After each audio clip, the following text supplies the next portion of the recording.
மறைவு வந்து ரொம்ப ஷாக்கிங்காக இருக்குது. நான் எதிர்பார்க்கவே இல்லை இப்படி ஒரு சடன் இதாவார்னு. இனிய நண்பர் அவர் வந்து ஷூட்டிங் இருந்தால் எல்லாரையும் சிரிக்க வச்சு தானும் சிரித்து ஒரு கலகலப்பாக வச்சுருப்பார் அந்த இடத்த. அவருக்கு இப்படி ஒரு துயரமான ஒரு சம்பவம். அவங்க குடும்பத்தாருக்கு என்னுடைய ஆழ்ந்த இரங்கலை தெரிவிச்சுக்கிறேன். எல்லாருமே ட்ரிப்ளிகேன்லேருந்து வந்தவங்க, 50 வருஷம் ஃப்ரெண்டு. ரொம்ப சென்ஸ் ஆஃப் ஹியூமர் ரொம்ப ஜாஸ்தி. மதன் பாபு வந்து ஸ்டார்டட் இஸ் மியூசிஷியன். நாடகத்துக்கு அப்போல்லாம் வந்து லைவ் ஆர்கெஸ்ட்ரா, ஒரு கிட்டார், ஒரு பேங்கோஸ், அந்த மாதிரி ஒரு ஹார்மோனி, அந்த மாதிரி இருக்கும். அந்த மாதிரி ஆர்கெஸ்ட்ரா கண்டக்ட் பண்ணி மியூசிக் போடுறதுல மதன் பாபு வந்து அப்போ ரொம்ப அதே சமயத்தில் ஸ்டோரி டிஸ்கஷனில் கலந்துப்பான். அதில் வந்து இம்ப்ரூவ்மெண்ட் சொல்கிறது, சென்ஸ் ஆஃப் ஹியூமருங்கிறது ரொம்ப ஜாஸ்தி.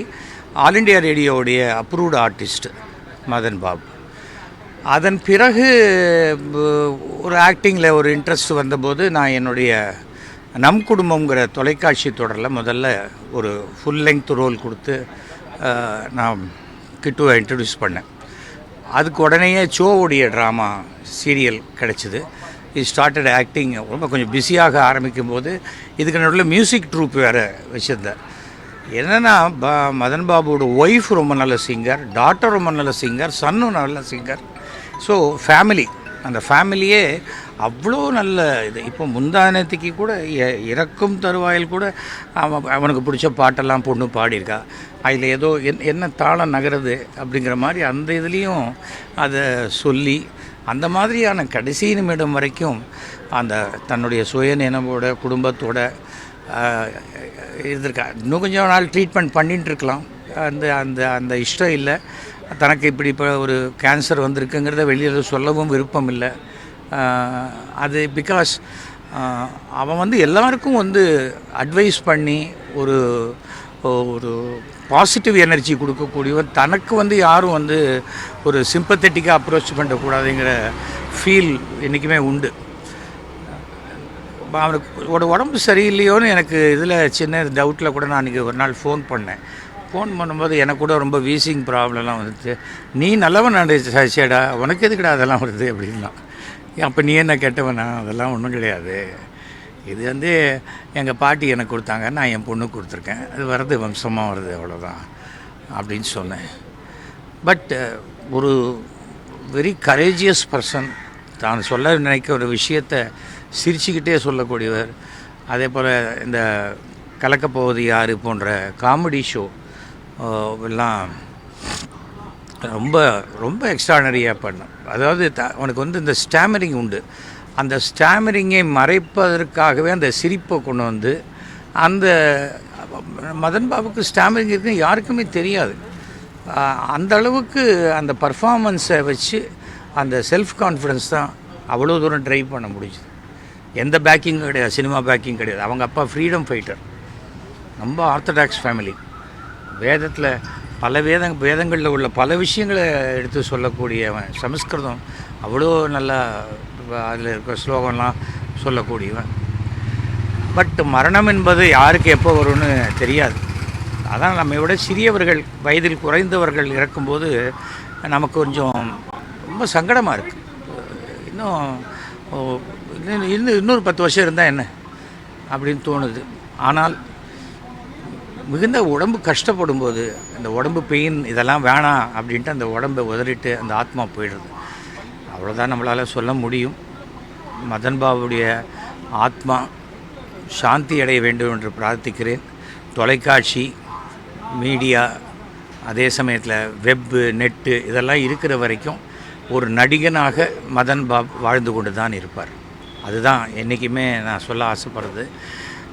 இழப்பு வந்தோம், ஆறுதல் சொன்னோம் அவங்க குடும்பத்துக்கு, எல்லாம் ஓகே. ஆனால் அந்த குடும்பத்துக்கு ஒவ்வொரு நாளும் என்னடா 4 பேர் இருந்தோம் 3 பேர் தான் இருக்காங்க அப்படிங்கிற அந்த ஃபீல் வரும் பாருங்கள்.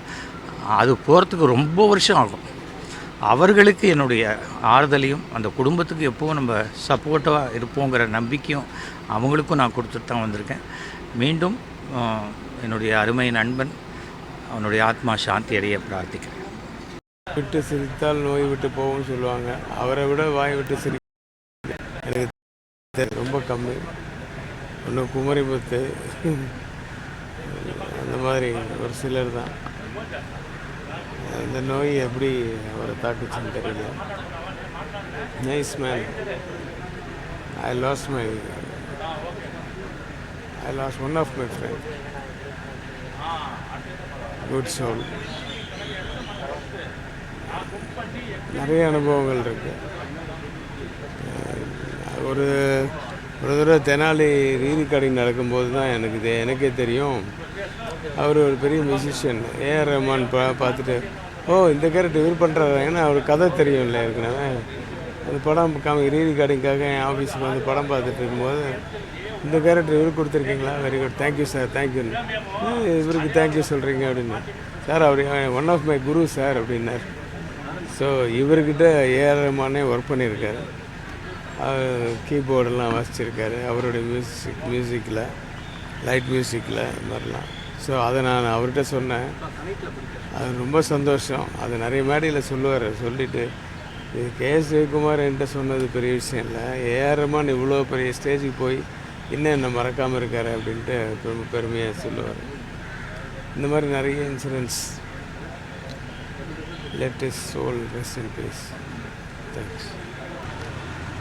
மதன் பாபு எனக்கு ஒரு நடிகராக முன்னாடியே ஒரு நட்பு உண்டு அவர் மேலே. ஏன்னா ஒரு இசை குடும்பம். அதனால் அந்த முறையில் ஒரு நடிகராக முன்னாடியே நாங்களும் ஒரு இசை குடும்பத்தை சேர்ந்தவர் முறையில் பழக்கம்.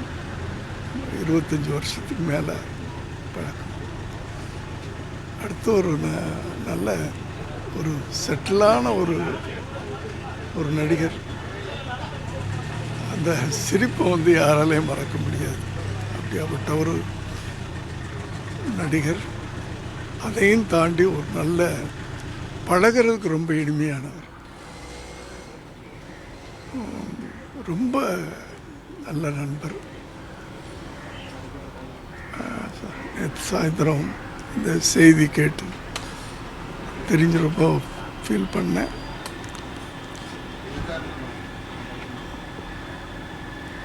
சொல்ல முடியாதுல்ல யாருக்கு எந்த நேரத்தில் என்ன நடக்கும். பிளே ஸ்டோர் மற்றும் ஆப் ஸ்டோரில் இருந்து பாலிமர் செயலியை QR கோடு மூலம் பதிவிறக்கம் செய்யுங்கள். செய்திகளை உடனுக்குடன் பெறுங்கள்.